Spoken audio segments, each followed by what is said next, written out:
Good evening, Kenny Johnson, Matthew Wells. We back at you one more again. 2 for the price of 1 this week. Sipping Dip Podcast, episode 28. Don't know what the title is, but we hold it down. The Wonderful Fight Game. Given our guests that we have on this evening. So, keeping with the momentum that we've been building, you've been listening to the show for the last couple of weeks, we got another big time guest. This time UFC #1 contender, Stephen Wonderboy Thompson, fresh off of his defeat, his defeat of Jorge Masvidal by unanimous decision. He tells us some insight into what went on to get the W and what he will be doing in the future. And he's a new unofficial friend of the show and will be coming on more often. Yeah, man. Steven's he's a very nice dude, man. Like, what you see on camera is really what you get from Stephen Thompson. If you think he's like putting on airs or anything, like, no, he's giving you the real deal. He's giving you the real 100% of the time, every time. So he's a nice dude, man. I've done some work with him in the past with MMA latest when I was there, and he's a cool dude through and through, man. So it's nice of him to join us for our second little episode we had this week, and we're gonna get into that in just a minute, man. But first, we got some breaking news. Obviously, for those out there that have not seen this, maybe may have not seen it. A lot of big fight news today. Before we get into this interview, we'll run through it real quick. First up, Frankie Edgar out of UFC 218 against Max Holloway for that title fight. Suffered some injury. He's going to have surgery, so that's a big blow. Max Holloway's not too happy, but he did say he's going to be on the card. So that's good for the fans that may already, bought their tickets, look to go to UFC 218. Max Holloway will be on the card. Opponent, we don't know. Next one, another big blow. UFC 219, Dominic Cruz is out of UFC 219 against Jimmy Rivera. Apparently, he broke his arm and it's going to force him out of 219. Dominic Cruz, just so many injuries throughout this man's career, man. It's really unfortunate. You really wonder what Dominic Cruz could be if he could stay healthy. And I guess the last little bit of news real quick we'll hit on right here. Holly Holm's agent says Chris Cyborg fight is not happening. So 3 huge fights that everybody's looking forward to, not happening anymore, man. Seem to be the thing of UFC, but I don't know. I'm interested. I'm talking to people behind the scenes. Nate Conner 3 might go down in December. I said earlier this week my ass wouldn't be in Vegas this year for New Year's for the first time in 3 years. I'll change that ASAP. Your boy will be booking that trip as soon as I get confirmation. If Conner and Nate gonna be there, so will Kendrick. Yeah, I don't agree with the Conner-Nate matchup, but I'll tell you this. It makes financial sense. If Conner wants to fight, given this news that came through today, the UFC is going to give Conner whatever he wants. So he wants that partnership. He wants that, he wants to do the co-promotion with the co-promotion makes sense. I don't know about the ownership, but they do it all the time in boxing. So I don't understand what's the big deal. And then you can't sit there and have this man co-promote one of the biggest combat events ever. Not even a year ago, not even 6 months ago, 3 months ago. Nah, bro, you can't do that shit no more. Right. It doesn't work that way. No, it doesn't. It's crazy, man. It's crazy. But yeah, like I said, man, I'm all for seeing Conner fight in December. I'd rather it be, someone that deserves a title shot. Let's be real. So, we'll see what happens, man. But hopefully, obviously, the person that deserves a title shot would be the interim champion, Tony Ferguson. So, for me, being a purist with the rankings and people that want to deserve, that kind of stuff, should be Tony Ferguson against Conor McGregor. But as we have seen in the past, Conor's more likely to fight Nate, more likely to fight GSP at this point. God, it doesn't matter. But, hey, I guarantee the UFC and Conor will work together very closely to make sure that they close out the year strong. Do you think we both going to be in Vegas this year? I don't know. Because he's got to be on the card for me to go. And I'm not the one that usually be tiring what I do. Yeah. But I can't be going out there for some mediocre stuff. Like last year we had my girl Rhonda. Yeah. Getting the hands put on her, but that was something to see. That's something to see. It's a historic moment, man. Shut the door. Hey, I can't get mad. Rhonda gave me some credibility. For all y'all people that check my Twitter timeline and y'all saw that I was right with everything I tweeted out subtly that way. I try to take the high road, but I don't know the address. You don't know the address. All right, Dion. That's enough. Let's get into this interview with Stephen Thompson, man. Again, preemptive thanks to Stephen for joining us tonight. Enjoy the interview, and we'll see you guys on the next episode. Team, we're keeping it rolling. We welcome UFC's #1 welterweight contender, Stephen Wonderboy Thompson. Thanks for joining the show, man. We're trying to get you on. We finally got you on after that big dub. I appreciate it, man. I appreciate you asking me on, brother. Always, good to hang out and talk with you guys. So I appreciate it. Talk about your whirlwind week. You literally go from winning a big match against Mazadov to getting thrown there yesterday. They already got you booked. Man, well, actually, they don't got me booked. They think. Well, give us the real story. Give us the real story. Well, I literally woke up this morning and my phone blowing up. And I'm like, what is going on right now? And I look up and everybody's like, you're fighting Darren Till. You're fighting Darren Till. I'm like, no, man, nobody's come to me about fighting no Darren Till. And I look up and it said Dana White said this, said that. But I think what happened, I think he wants the fight to happen, but I think one of the media guys had put it up there as if Dana White actually said it's going to happen. But, I didn't hear a dang thing, man. And to be honest with you, I wasn't even looking at Darren Till. Darren's ranked number 8 or number 9, I think?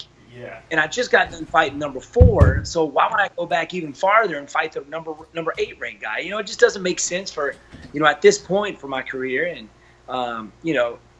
it just didn't make sense. I was looking at RDA or Lawler, which I think would be awesome, but, it is what it is. Sometimes they jump gun on things, but that's not the case. That's definitely was the not happening. You know what I mean? Right. Yeah. That tore up the news scene, and it was like just a few hours later, someone from your camp was like, "Whoa, pump the brakes. That's not actually going down." And then that's when everybody went back. So, well, wait, what did Dana actually say?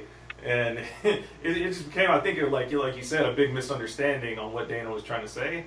But I mean, that was a fight that got a lot of people excited. A lot of people were like, man, that'd be a quality matchup right there because of both of your guys' styles and, how you guys use range so effectively. I think it'd be an awesome matchup. Yeah, I agree, man. I think one of these days it could possibly happen. I mean, because he's tough, man. He went out there and dismantled Donald Cerrone. The other 3 guys that he fought, I don't even know who they are. Coming up in the welterweight division, I went through murder's row, man. I fought Robert Whitaker, Jake Ellenberger, Johnny Hendricks, Rory McDonald. I worked really hard to get where I am, and fought some really tough guys. And you got a lot of new guys coming up now who, beat a one-name guy and expect to get a title shot, and sometimes it doesn't work that way. A lot of guys are using other tactics like, talking a lot of trash and things like that. But hey, I mean, it gets them those fights, to be honest with you.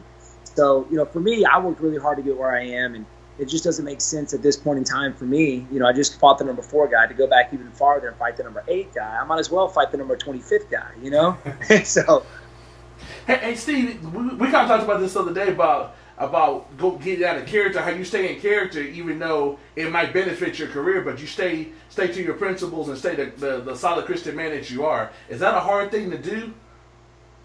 You know what? To be honest with you, no, man, because that's literally who I am.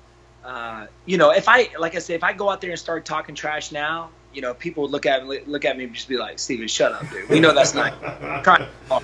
You know what I mean? But some guys, that's just who they are. I mean, the Diaz guys, Masvidal that way. He was actually very respectful for this fight. But that's just who they are. And you can weed out the true guys and the fake guys. You know what I mean? Who are going out there and trying too hard. To be that next Conor McGregor. But it's actually easier for me because that's literally truly who I am. I've never been the guy to hold grudges or to be very angry at somebody. And from my experience, going out into a fight and making it emotional can make it bad for you. You go out there and get emotional, get angry, you start doing things you normally wouldn't do in a fight. You leave yourself open. I've seen people get put to sleep doing that. How did you outstrike? We know you're a world-renowned striker, but you didn't even really use your kicks. You used your hands and outstruck him when coming in on paper. That was what you probably were going to be lacking at. Yeah, you know what? I knew he expected me to use my legs a little bit more, so I figured going out there not throwing as much and focusing more on my hands would kind of throw him off a little bit, maybe mess his game plan up. He was looking really hard for my round kicks and roundhouse kicks so he can block and parry them out of the way, which he did a few times. But I kind of stuck those kicks out there, try to make him really fast, and I use them just to kind of throw him off to throw his focus off a little bit. Like I throw a combination, and he would come and try and blitz me, and I would back up and stab him with that side kick. I actually knocked him off his feet once with it. He didn't see that one coming. Those straight in kicks are very hard to block and parry, or even hard to grab because they're straight at you. I hit him with a side kick one time, and then I faked the side kick to the body, went up to his face. And if I was just like an inch closer, I think that would have knocked him out, because I felt it with my heel, man. If I was just a little closer, it would have done damage. But I could what if all day, whatever happened, happened. But yeah, man, I decided to use my hands a little bit more for this fight, using my angles and my speed. Yeah, so speaking of using your hands in I guess a somewhat different way, have you called out, told Megan Levy how angry you are at her for leaving you hanging? Man, that was so embarrassing, to be honest with you. And while it was happening, like, I went to shake her hand. Where she had, you normally shake somebody's hand with your right hand. Yeah. And she had the microphone in her right hand, so I stuck my left hand out, which she didn't see it.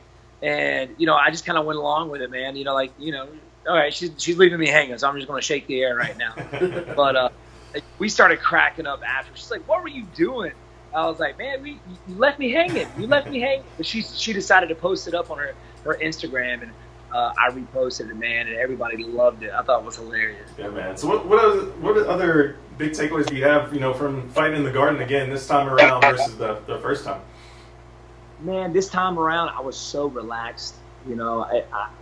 For the first two fights I had with Woodley, there was a ton of media obligations, having to do a lot of traveling. And in doing that kind of stuff, you're thinking in the back of your head, I'm missing several training sessions here. Is that going to mess me up? So you have that mental game going on. Am I training enough? And, I'm missing this training. I'm fighting for the title, very tough opponent. I'm missing all these training sessions. And, all the media stuff that we had to do while we were there the week of was just crazy. But for this fight, it was so much more relaxed. And it gave me somebody different. I was very excited to actually have to prepare and break down somebody different, because I've been thinking about retiring for almost a year, preparing for him. So it was just awesome to be able to have somebody else to prepare for and to break down, like George Masvidal. And just the whole week there was very comfortable, exciting, man. I had a blast. I was just myself. And it was fun, man, to be honest with you. I had more fun this time than I did the UFC 205 because of those obligations, which makes me think, man, the stress that Conor McGregor and George St. Pierre and all these guys have to go through every time they fight. It's like that every time, every day. It's crazy. So what else did you learn about that whole Tyron experience? It couldn't have been a negative, something that you can build on. How did you build on that to get ready for like this and just going forward? Regardless if you see Tyron or whatever, so when you get that title shot, how much have you prepared for it, knowing what to expect? It won't be like new school like it was this past year. Yeah, man. Of course, we fought twice, which is when you fight somebody in a fight game, that's a lot. Fighting somebody twice is that's a lot of fight time, a lot of experience, and your opponent getting used to your style and me getting used to his style. His was very different, very weird. After my first fight, I figured he was going to be more aggressive, looking for the takedown after he took me down in the first round, the very first fight. But he didn't. He backed up literally the whole time.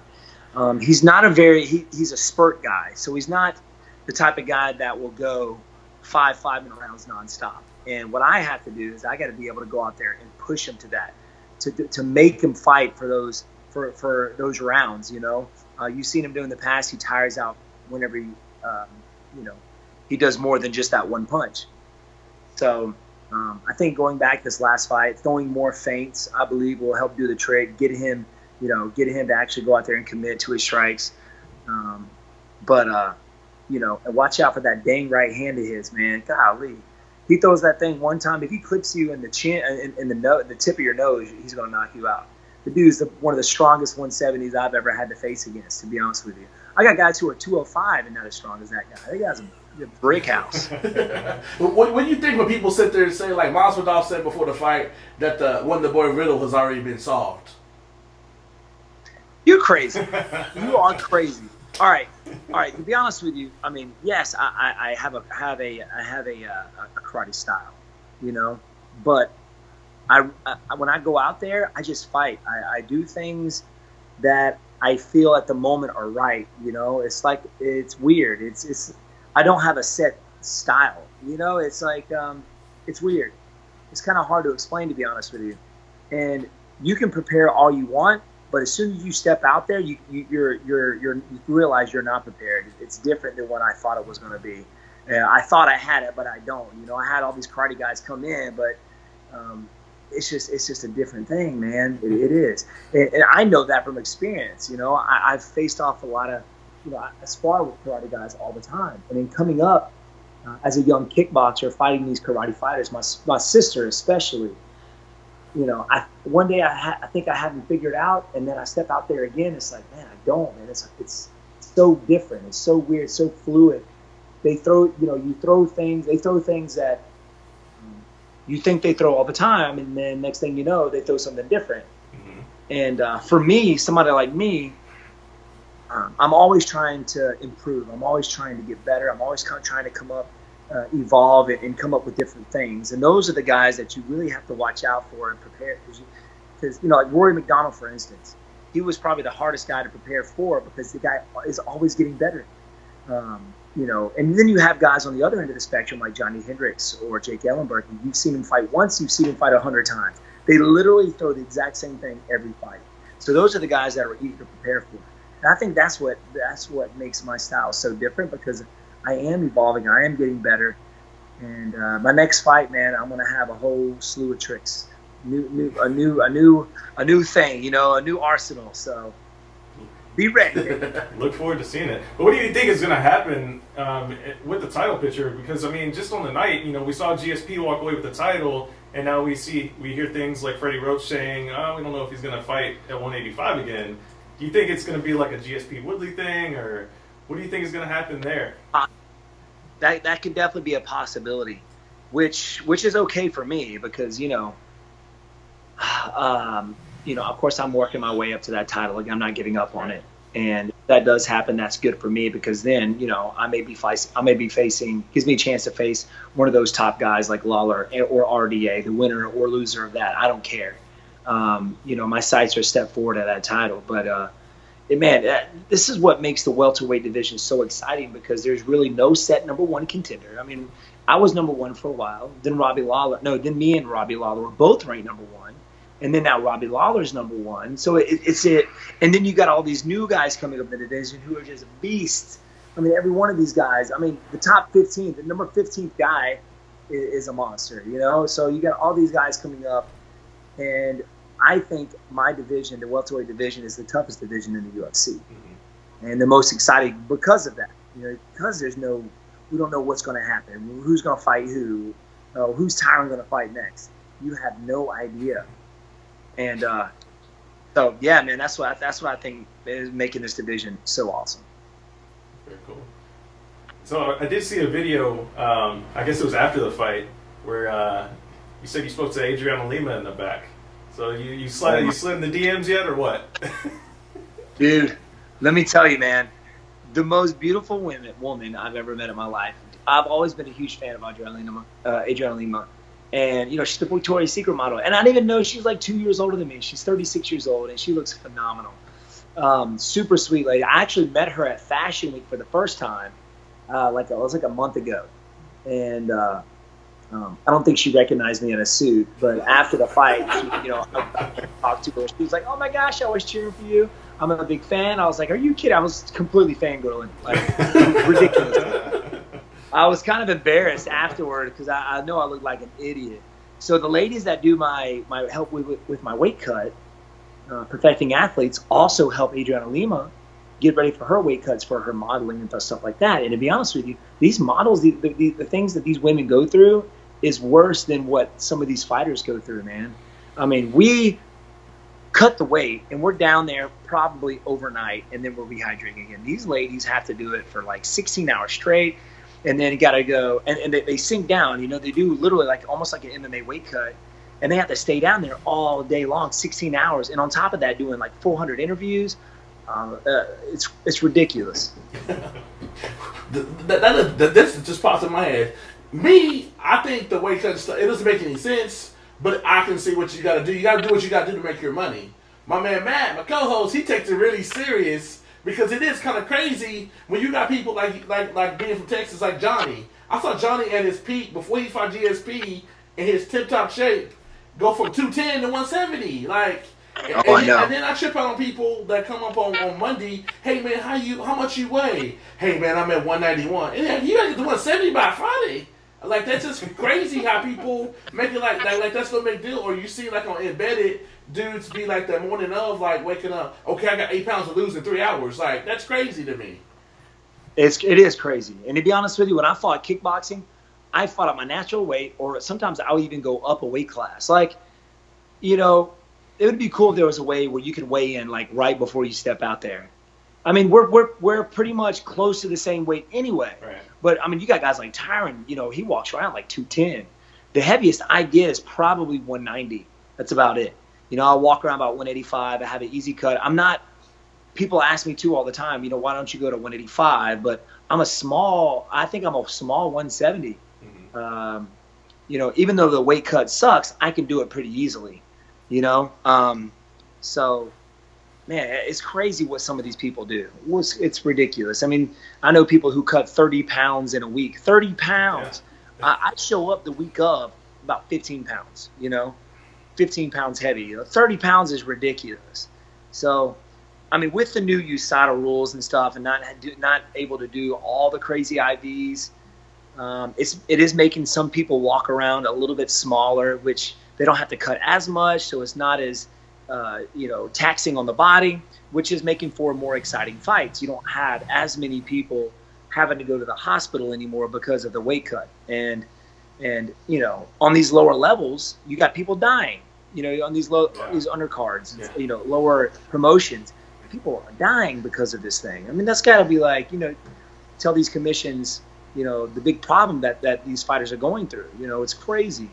So I'm praying for the day that we can just step out there and duke it out without even having to cut the weight, you know? Yeah, I'm right there with you. I mean, it just doesn't make sense to me why, you know, you agree to fight somebody, okay, like you guys are going to fight at 170, but all week you like walking around before the fight sign, you guys are weighing the same at, you know, like 190 or whatever.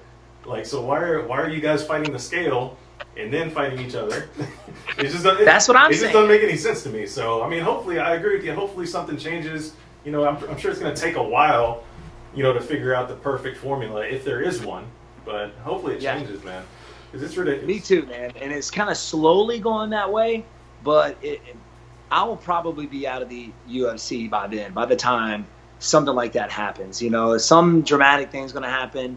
And hopefully they'll end up, hopefully it's nobody dying or anything, but, you know, it's slowly going that way. But it probably will happen by the time I'm out of the UFC. And I'm praying it does, man, because a lot of these people are, you know, a few of these people, even though it's not a crazy amount, but people are losing their lives, man. Yeah. I did notice, like, I mean, so your weight cut, like you said, it's not very hard for you, but, like, you know, I've been, obviously, to a few of your fights, you know, covering them, and I think it was at 209, I noticed, like, your throat was, like, real scratchy, like, after you get on the scale. So it's like, is that, like, a normal thing for you? Yeah. So when I'm dehydrated, when I drop all that water away. I don't know if you saw the video on my Instagram of me, all that water coming out of my sauna suit. It was the grossest thing ever. But if you go back to my Instagram, I think I have it on there. It's got me cutting all that weight. I open my sauna suit, all this water just comes pouring out, man. It was disgusting.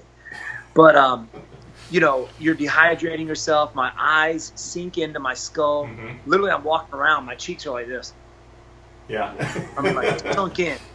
And then my voice gets really hoarse because there's no lubrication there.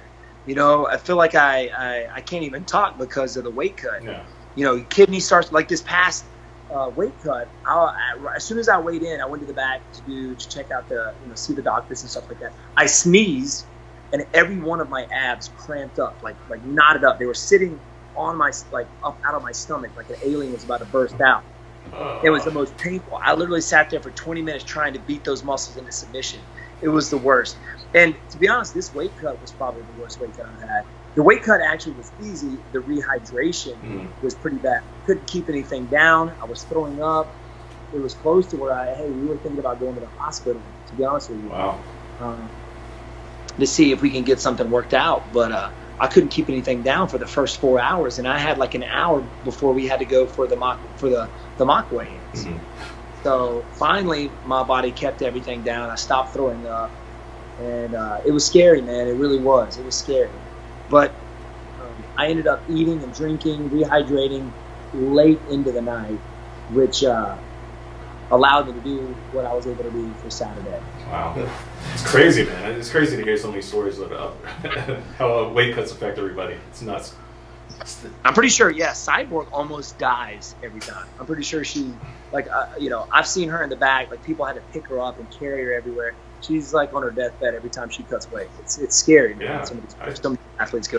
What do you think about the ceremonial weigh-ins? Like, you think that's just more just for the fans? Or you think they should, like, do it all at once like they used to? No, man. To be honest, I love the fact that they're getting it done early because it gives the fighters more time to rehydrate, longer period of time to rehydrate. And now that we're doing it this way, I'm thinking, man, how did we ever do it the other way? Yeah. I mean, we would cut all that weight, and then we wouldn't weigh in until about 4 o'clock the next day. Now it's 9 a.m. So I'm down I'm down in that weight for a very short period of time and able to rehydrate back up and more throughout the next day.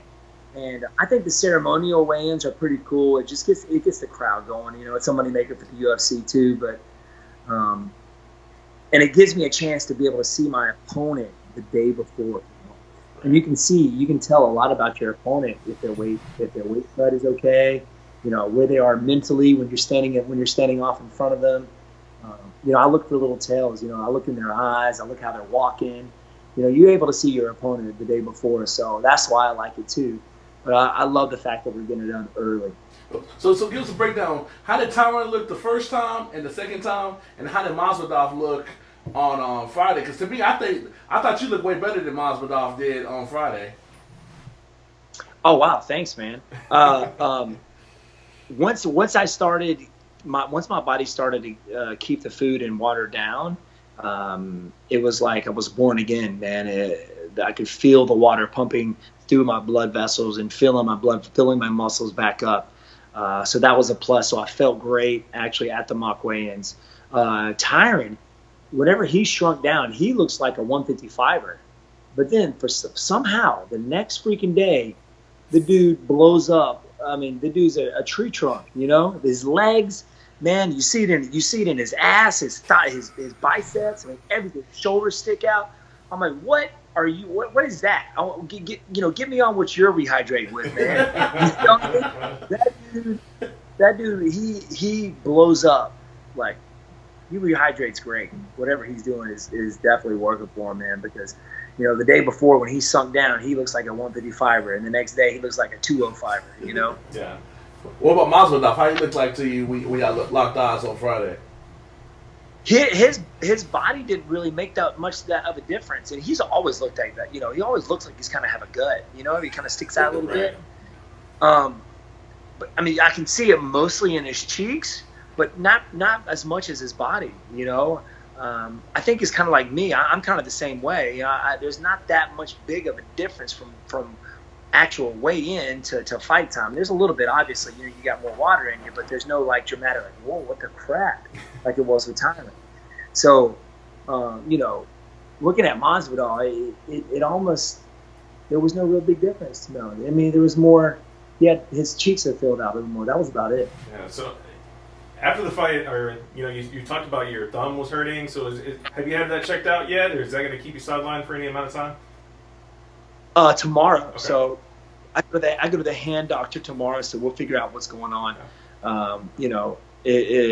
In the second round, I ended up hitting with some hooks with both hands, which jammed my thumbs pretty bad. The third round, I couldn't even make a fist. I was making a fist kind of like this with my thumb out. I couldn't even now I can't, it's tough to like squeeze, But so third round, every time I would throw a punch, my thumb was like this. And I jammed it again every time I freaking punched, man. I was like, screw it, it messed up anyway. I'm just going to throw. So when you're out there and that adrenaline's pumping, you don't feel anything. I knew it was bad because when your adrenaline's pumping, you don't feel anything. I felt those out there, so I'm like, man, I did something to my thumbs. I thought I broke both of them. Man. So what I'm hoping for is I would rather them be broken than tear the ligament in there. Chris Weidman tore his ligament his last fight, and he said it was his most painful surgery in his hand. He's got a scar that goes down from his thumb all the way down to his forearm. So I'm hoping that's not the case.